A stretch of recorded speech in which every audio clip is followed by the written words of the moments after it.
Evening and welcome back to the Mindful Model Maker.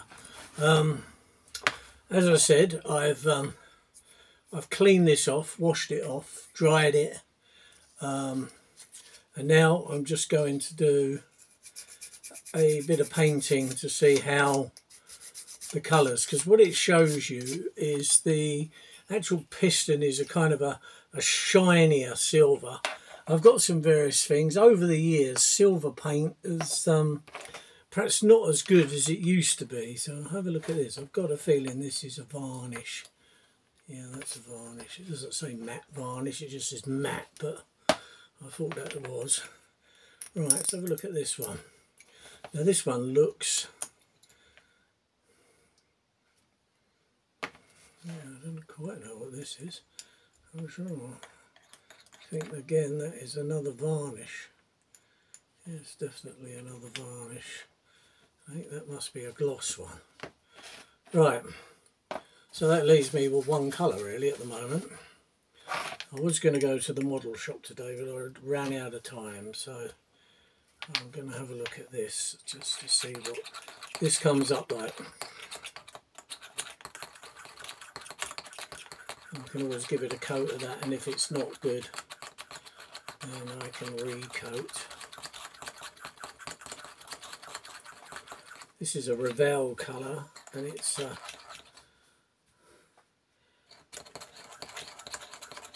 a silver, but it's a kind of a bit like a hammered finished silver is what it kind of looks like. It'll probably be alright for the cast parts like the conrod and things like that. Not so good for the piston, because the pistons are normally an alley. I don't know on these very early motors what they would be on them. I'm not sure. Well, there's the silver, it's definitely silver, so I think we'll go ahead and paint it with that and see what happens. And if I see a better one, I will purchase that. So I'm going to go up inside as far as I can to paint that. Just dab it on. Yeah, it looks quite nice actually. So you can see that. So what I decided to do is just set the camera up on the tripod, the little mini tripod, and just sit in the workshop and do some work as I would.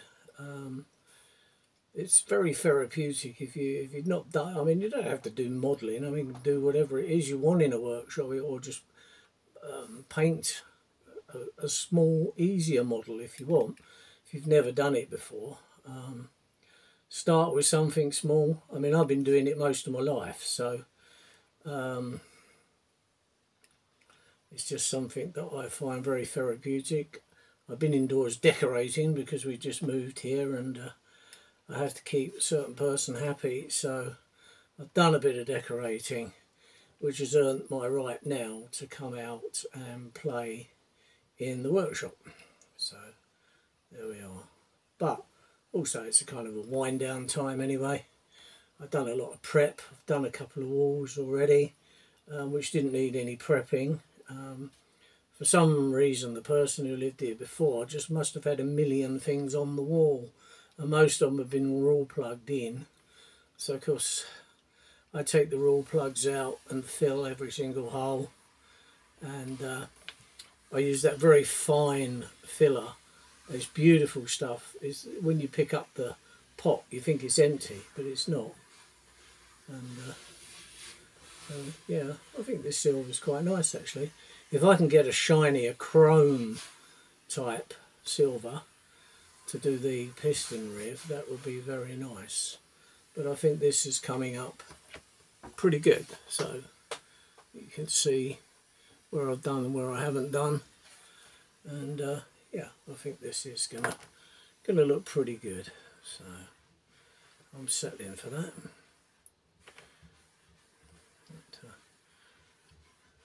Yeah, it's quite good fun doing this. So yeah, so this workshop is okay now.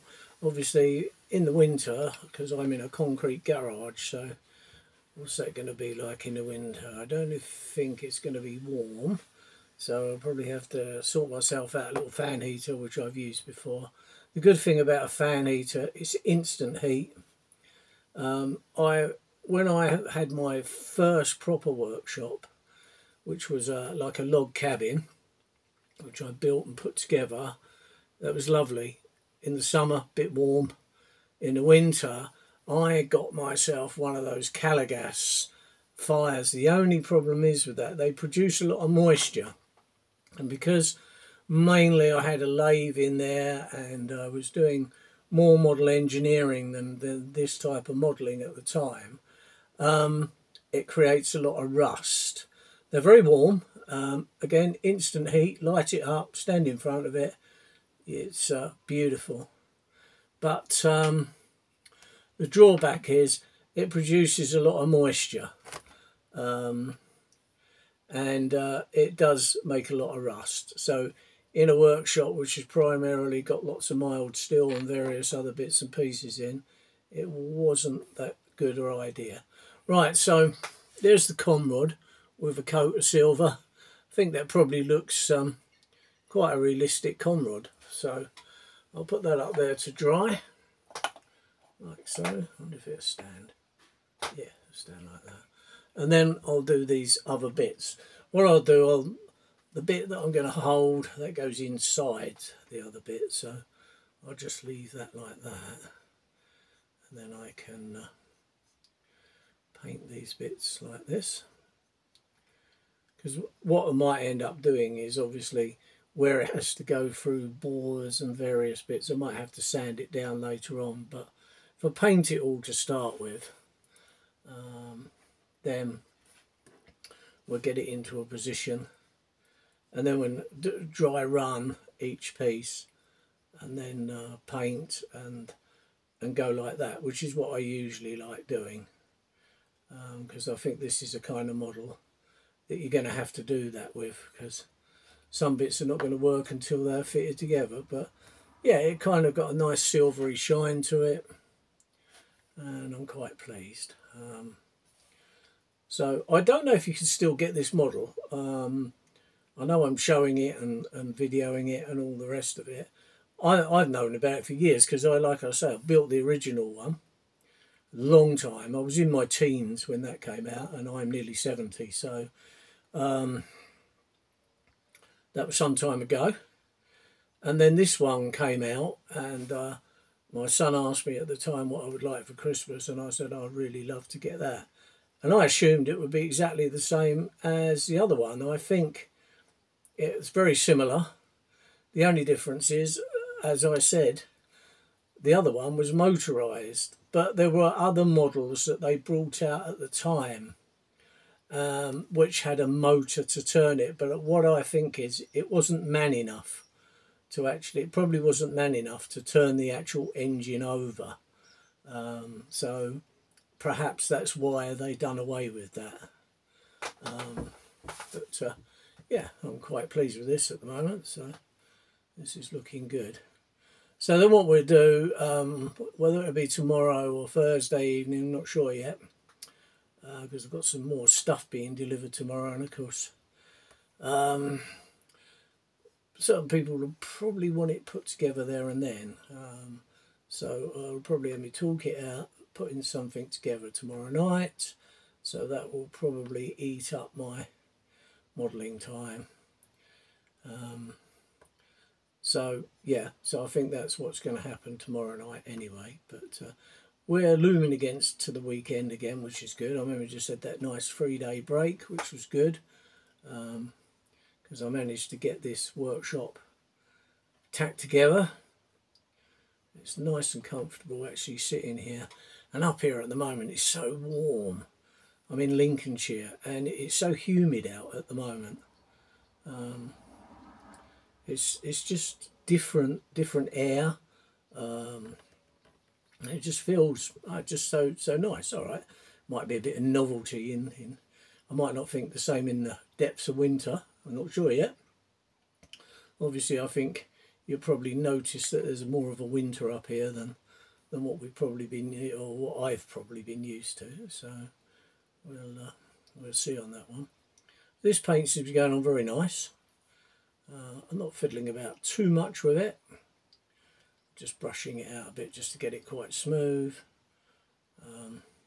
It's got a real good still look to it, you know, a real cast kind of look. So, which obviously this is what I want this to do, because I'd like it as a, if I can get it moving, I might be able to rig up something myself, because I got a feeling the actual base casting is probably the same as the original. So all I think it was before, that there was something round sticking through the hole that a piece of this rubbed on and drove it round. But I can't ever remember motorising mine, just building it just for the cutaway engine.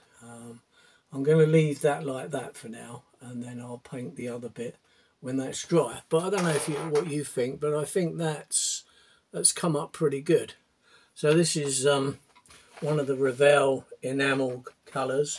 I think it's got a number on the lid, in case you're interested. 91. Yeah, 91. So it's number 91. It comes up like a kind of a mottle effect metal, but it looks really good. So I'm quite pleased with that, because a lot, I don't know if you have noticed over the time now that silver is very hard to get a really nice brush on silver. I know there's lots of what's name paints out there, spray paints. Obviously you can get them quite nice, so I think we'll leave that bit and we'll paint that bit. So anyway, we'll get on with this bit here, and yeah, it's just lovely actually, nice paint. But I'm still an enamel person, which I think I've said before. Just brought up on enamel. I know that I used to take some children at a school in an after-school club building Airfix kits, and of course they started off with the basic kits. So we all started off with the same one. We started off with a Spitfire, Airfix Spitfire starter kit. Nice model to start with. Everyone knows what a Spitfire is. And they were acrylic paints. And one lad, he'd made a really good job of making the actual model. It was really good, first attempt, and 1,000 times better than my first attempt. But anyway, he, but I mean, I supplied them with sprue cutters and various other things, whereas in the old days we used to just twiddle the stuff off, and half the thin stuff used to break. But anyway, he'd done that. He made a really good job. Put the first coat of acrylic paint on, and he come to me and he said, well, that's messed that up. I said, no, it hasn't. He said, well, look at it, it's terrible. I said, yeah, wait till next week. Wait till you come back next week. Give it the second coat. I said, you can't give it a second coat now, because it'll just liven up the first coat and just come off. I said, there's no way around it. You've got to leave it till next week and have a bit of faith. I said, I thought exactly the same as you when I started using acrylic paint. Anyway, he come back the next week, put the second coat on, and he said, yeah. And I said, well, wait another week and put a third coat on, and it will get even better. And he did that, and then that was it. He was well away then. He got faith in the fact that it would work, and that's what we did. So there we are. Right, let's go this side and do there. No, I'm really pleased with how this is coming up now, so it's quite good. So anyway, on the next bit, we'll make the next part of the model. What I'll probably do, if there's any kind of like boring-y bits that I need to do before I get to it, I'll get them done, and then explain what I've done. So I don't think you want to sit me watching, doing every single little bit. Sometimes it's nice just to model and chat at the same time. I find it quite therapeutic. You probably think, oh God, it's boring, it's him again. But no, I don't think so. I think the channel's doing quite well. Yeah, it's a little bit of a niche type channel anyway. I know there's lots of people that make models, but are there lots of people that watch other people making models or whatever? But I've done some things over the time the channel's been going that I perhaps never thought I would do, but yeah, my interest in modelling is quite wide and varied. Like I say, even a model engineering, I've owned and run 5-inch gauge locos, 3.5-inch gauge locos, battery electric, and also steam. So, and I had done that for around about 18 years. So yeah, and enjoyed it. I've sold all of them locos now. The biggest thing I have now is a gauge 1 loco. But yes, so there we are. We've got those bits. I'm going to leave the other bits now until they dry. I will probably go and see if I can get a chromey bit for the actual piston itself, because the piston is not a cast. That's usually an alley with the rings on it and all the other bits and pieces. So this is my patina clean, which you have to watch, because if you get it on the wood on the paint brushes, it normally takes the paint off. It's very strong. So I thought, now I moved, I'll treat myself to a nice brand new clean bottle, because the other one I'd had, I don't know, a couple of years, but I do get my money's worth out of them, because they're not cheap these days, these cleaners and things. They are going up. So I always use loo roll, so there's always plenty of that around. So loo roll is a good thing for cleaning your brush. Always clean your brush after you used it, because if you come back the next day, you'll be bitterly disappointed. You can use it as a scraper instead of a brush, so because it all goes hard. But yeah, quite nice. Actually look like pieces of metal. So there we are. That's how that's come up, by using that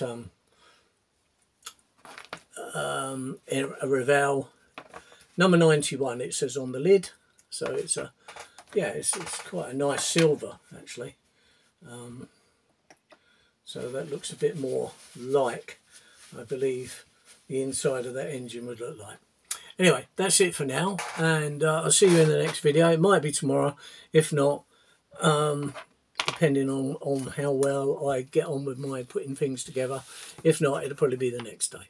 Anyway, thank you very much. See you in the next video. Bye now.